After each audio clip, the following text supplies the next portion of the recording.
Hey guys, I'm Dukes. And I'm Tima. Welcome back to our journey. Welcome back to our journey, guys. So today we're going to be talking about 5 realistic ways to save some money. Woo!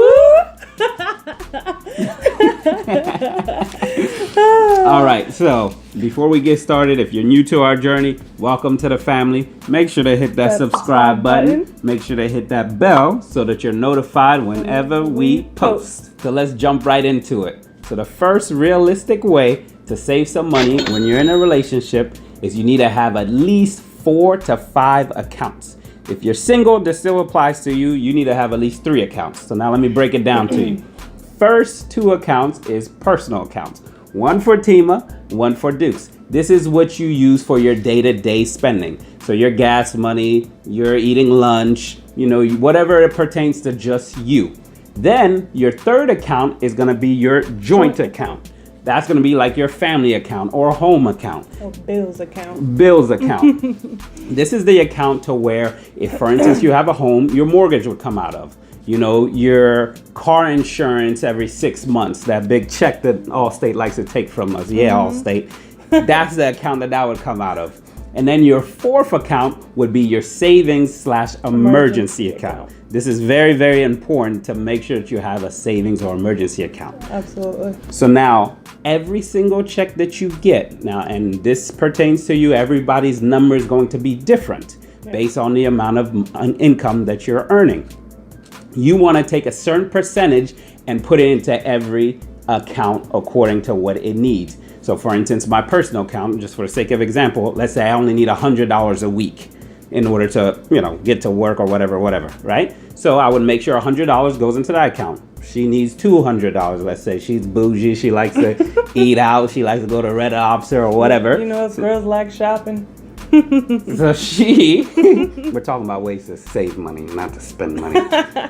She would get her 200 into that account, and the rest would get divvied out into the joint account as well as the savings or emergency account. So according to what you need. So if your mortgage is, I say $1,000 a month, you have to make sure that at least $250 goes into that every single week, at least, right? In order to cover your mortgage.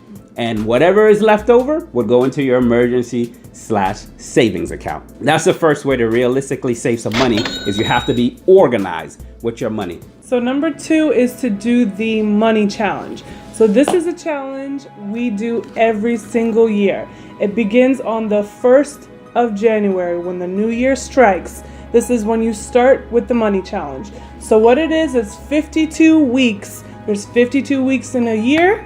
So every week you're gonna save money. The rules are simple. The first week you save $1.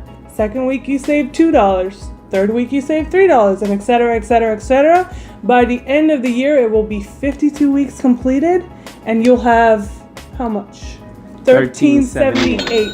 $1,378 saved at the end of the year. So this is a great way for you to just save some extra money on the side if there's something that you really wanted to buy or want to go on that nice vacation or a cruise or whatever it may be. You have $1,378 saved up that you don't have to strain your personal money. So that's the second realistic way to save your money. So the third way to realistically save some money is very, very important. Stop comparing or competing with others. Absolutely. You need to start learning to manage your finances for yourself and not for others. So what do I mean by that? An example is, for instance, like shopping for others as opposed to shopping for yourself. If I go out to the mall because I need a new shirt, don't worry about what shirt Johnny got. Don't worry about what shirt Janelle got or whatever. You get the shirt that you can afford, right? Exactly. Don't worry about name brands or anything of that nature. You need to learn how to manage your finances and spend according to your budget and to your personal capabilities. Exactly. Very, very, very important. I think this is a big, big mistake that us as humans do all the time, is we compete and compare with everyone around us. There's nothing wrong with being motivated or inspired by others and their successes or their nice things, but you need to know when and if you can acquire them for yourself. Very, very crucial. Yeah, I mean, I could say personally myself, I used to be into brand names. I had to have the latest style, be updated on the latest fashion and trends. But then I realized that, I was only hurting myself. I wasn't saving any money.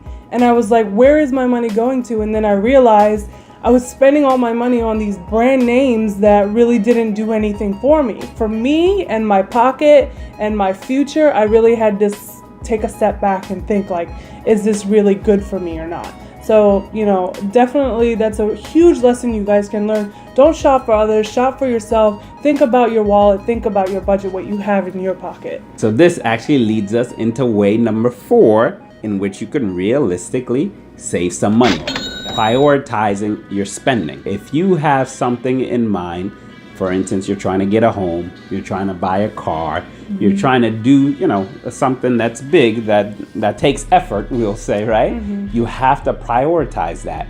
So an example for us, when we got married, we lived at my aunt's home for 2 years, 2.5 years. And obviously we want to get our own home, which we're sitting in today. We prioritized that spending. So what we would do is we attacked all of our small debt. When she got out of school, she had some tuition debt. She got LASIK eye surgery.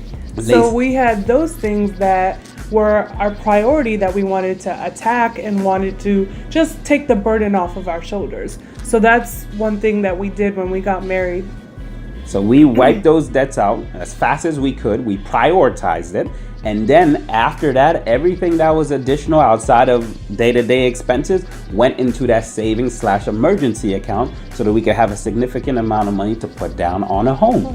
That is a very, very important, realistic way to save money, is prioritizing your spending. That leads us to the last and final realistic way to save money, is you have to believe in yourself. You guys may be sitting on your couch, looking at your phone, wherever you guys are watching this video, you may be thinking to yourself, there's no way I could do this. There's no way that I could save money, or this video is not for me. Click off of it and just forget about it. No, believe in yourself.